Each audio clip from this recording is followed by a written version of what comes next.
Hello दोस्तों। कहानी शुरू होती है लियम नाम के एक आदमी से। लियम एक लॉयर है और उसकी ज़िंदगी नॉर्मल लगती है, लेकिन इस फ्यूचर की दुनिया में एक टेक्नोलॉजी ऑलमोस्ट हर किसी के पास है, क्रेन। ये एक छोटा सा इम्प्लांट होता है जो कि कान के पीछे लगा होता है।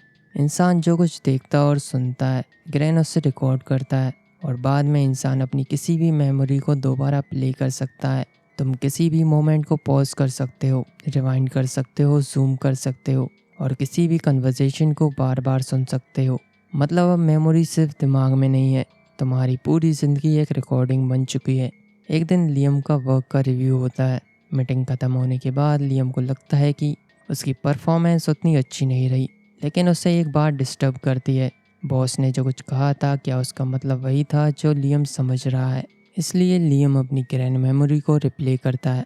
वो कन्वर्सेशन को बार बार देखता है, हर एक्सप्रेशन को एनालाइज करता है, हर शब्द को दोबारा सुनता है और धीरे धीरे हमें समझ आता है कि लियम के लिए ग्रैंड सिर्फ मेमोरी सेव करने का डिवाइस नहीं है, वो उसकी इनसिक्योरिटीज़ को भी बढ़ाता है। अब लियम एयरपोर्ट जाता है। सिक्योरिटी पर्पस के लिए चेकिंग पर उसकी मेमोरीज देखी जाती है, कम से कम हफ्ते भर की memory, super fast forward mode पर। इसके बाद लियम फ़्लाइट पकड़कर सीधा अपनी वाइफ, फियोन और उसके दोस्तों के साथ एक डिनर पार्टी ज्वाइन करता है। जिसकी तरफ से पार्टी थी, लियम उन्हें भूल चुका था क्योंकि वो उनसे एक ही बार मिला था। इसलिए वो अपनी ग्रैंड मेमोरी से उनकी यादें रिवाइंड करता है। तब उसे याद आता है, वहाँ लियम की नज़र एक आदमी पर पड़ती है। उसका नाम है जोनस। जोनस कॉन्फिडेंट है, फ़नी है और फियोन उसके साथ काफ़ी कंफर्टेबल नज़र आती है। यहीं से लियम के दिमाग में डाउट का बीज पड़ जाता है और ये बीज धीरे धीरे तब और बड़ा होने लगता है जब सब मिलकर डिनर के साथ बातें कर रहे होते हैं। जोनस कुछ ज़्यादा ही कूल बनता है। डिनर के दौरान वो अपने पास्ट रिलेशनशिप्स के बारे में एक जोक करता है। पार्टी में लोग अपनी मेमोरीज कैजुअली रिप्ले कर रहे होते हैं, अपने अचीवमेंट शो ऑफ करते हैं। मज़े की बात यह है कि उनमें से एक लेडी के पास ग्रेन इम्प्लांट नहीं होता। पिछले साल किसी ने ज़बरदस्ती छीन लिया, जिससे उसे बहुत दर्द हुआ। ग्रेन के बिना जीना उसे कुछ दिन अजीब लगा, बट अब उसे अच्छा लगता है। पार्टी के बाद लियम जोनस को अपने घर इनवाइट करता है। उसने ऐसा जानबूझकर किया। लियम का डाउट धीरे धीरे ऑब्सेशन बन रहा था। घर आकर वो बहाना बनाता है। घर पे उनकी छोटी सी बच्ची है जिसका ख्याल जीना रखती है। जीना उसकी केयरटेकर है, बेबी सिटर। रात बहुत हो चुकी है और वो नहीं चाहते बच्ची जाग जाए, इसलिए वो जोनस से इनवाइट के लिए माफ़ी मांगते हैं। जोनस बाहर से ही लौट जाता है। असल बात तो यह है कि लियम उससे जेलस है और वो उसे बेइज्जत करना चाहता है। अब थोड़ी देर बाद लियम फियोन से जोनस के बारे में बार बार सवाल करता है। फियोन को समझ आ जाता है लियम उस पर शक कर रहा है। फियोन उसे बताती है कि सालों पहले उसका और जोनस का कुछ चल रहा था। उसने पहले भी उसे ये बताया है, पर यही वो इंसान है। लियम को अब पता चला उनका रिलेशन ज़्यादा कुछ सीरियस नहीं था। बट यहाँ लियम एक बात नोटिस करता है, ग्रेन के रिप्लेस कुछ और ही कह रहे होते हैं। फियोन ने पहले रिलेशनशिप की ड्यूरेशन कुछ और बताई थी, अब कुछ और। टाइमिंग मैच नहीं कर रही, इमोशंस भी फेक लग रहे हैं। अपने बचाव में फियोन उसी पर काउंटर अटैक करती है और कहती है, तुम्हारा भी तो रिलेशन था, लियम का भी पहले एक रिलेशन था। लियम ने इस बारे में फियोन को बताया था। वो लड़की जेमा पूरी पागल थी, पर फियोन ने जोनस के बारे में सच नहीं बताया। दोनों के बीच आर्गुमेंट होने लगता है। इसी गुस्से में लियम उसे अब्यूज़ कर देता है। थोड़ी देर बाद गलत शब्द कहने के लिए लियम फियोन से माफ़ी मांगता है। दोनों इस बात को भूलने की कोशिश करते हैं, सब कुछ नॉर्मल होने की कोशिश होती है। बट लियम को जोनस वाली बात बर्दाश्त नहीं हो रही थी। रात में लियम अकेले बैठकर अल्कोहल पीता है और फिर वो डिनर पार्टी की रिकॉर्डिंग्स दोबारा देखना शुरू करता है। एक बार, फिर दूसरी बार, फिर तीसरी बार। वो फियोन के एक्सप्रेशंस को जूम करता है, जोनस की तरफ उसकी नज़र को एनालाइज करता है। हर छोटी डिटेल में कोई हिडन मीनिंग ढूंढने लगता है। लियम सच ढूंढने के नाम पर अपनी जेलेसी को फीड कर रहा होता है और यहीं से सिचुएशन डेंजरस होने लगती है। सुबह होने पर जीना घर आती है, बच्ची की केयरटेकर। लियम जीना से जोनस के ऊपर राय लेता है। फियोन भी वहाँ आती है। ग्रैंड टेक्नोलॉजी यहाँ कर्स बन जाती है। जो चीज़ नॉर्मली भुला दी जाती है वो यहाँ रोज़ जिंदा रहती है। लियम फियोन पर प्रेशर डालने लगता है, उसे सच जानना है। जब लियम पार्टी में पहुंचा तो फियोन जोनस के साथ मज़े कर रही थी और लियम के आते ही बत्ती गुल। लियम छोटी से छोटी बातें तक नोटिस कर लेता है। उसको फियोन के खिलाफ सबूत भी मिलते हैं, पर वो अब भी सच छिपा रही है और उसने झूठ भी बोला। पहले उसने बताया था जोनस और उसका हफ्ते भर का रिलेशन था, कुछ खास नहीं था। और अब वो बताती है उनका रिलेशन 6 महीने तक चला था। लियम को शक है उनके बीच शायद अब भी कुछ हो। लियम पेशे से एक लॉयर है और उसे अच्छे से पता है बाल की खाल कैसे उतारते हैं। दोनों के बीच फिर से बहस होती है।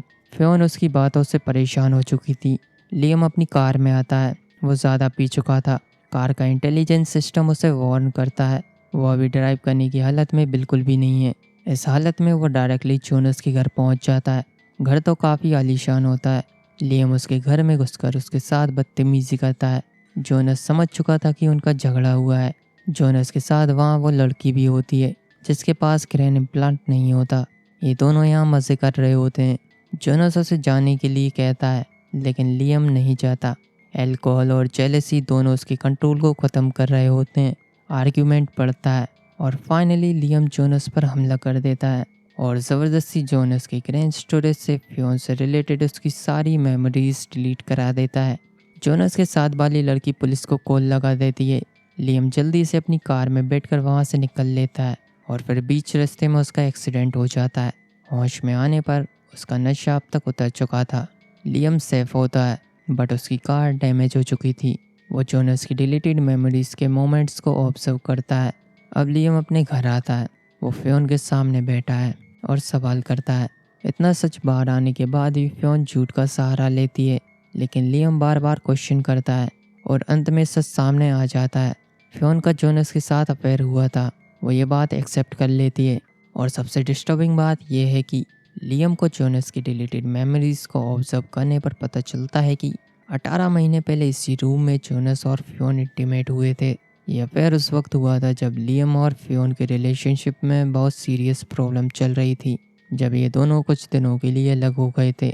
अब लियम को समझ आ जाता है कि उसका डाउट कम्प्लीटली बेसलेस नहीं था। लेकिन बात यहाँ ख़त्म नहीं होती।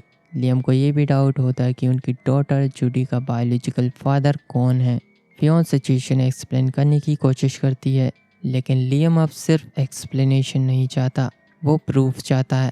फाइनली लियम फ्योन को फोर्स करता है तुम्हारी पुरानी मेमोरीज दिखाओ, क्योंकि किसी बात पर शक हो तो शक को दूर करना ही सही होता है। फ्योन अब भी झूठ बोलती है, उसने वो सब डिलीट कर दिया और चालाकी से जोनस की मेमोरी डिलीट करने की कोशिश करती है पर लियम उसे रोक लेता है। रिप्ले में रिवील होता है कि जोनस ने कोई सेफ्टी प्रोटेक्शन यूज़ नहीं किया था और वही उस बच्ची का बाप है। ये देखकर लियम इमोशनली कम्प्लीटली टूट जाता है। ये सच उसे डिस्ट्रॉय कर देता है। ट्रस्ट ख़त्म हो गया, मैरिज टूट चुकी है और अंत में लियम अकेला रह जाता है।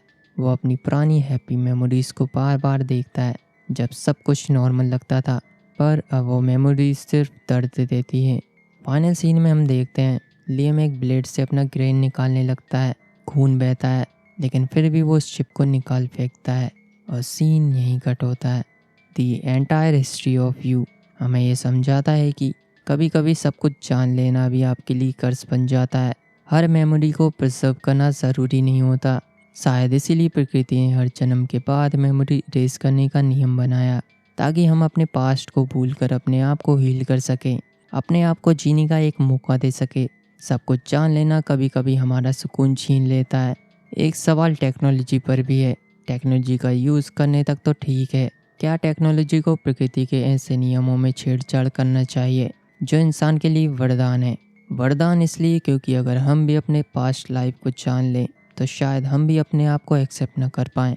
प्रकृति ने हमें याद रखने और भूलने के लिए एक नेचुरल सिस्टम दिया है, but the dark side of the technology हमें हर चीज़ देखने और याद रखने की पावर दे सकती है, लेकिन हर चीज़ एक्सेप्ट करने की मैच्योरिटी नहीं। Forgetting isn't losing the past, it's choosing not to let the past destroy your future.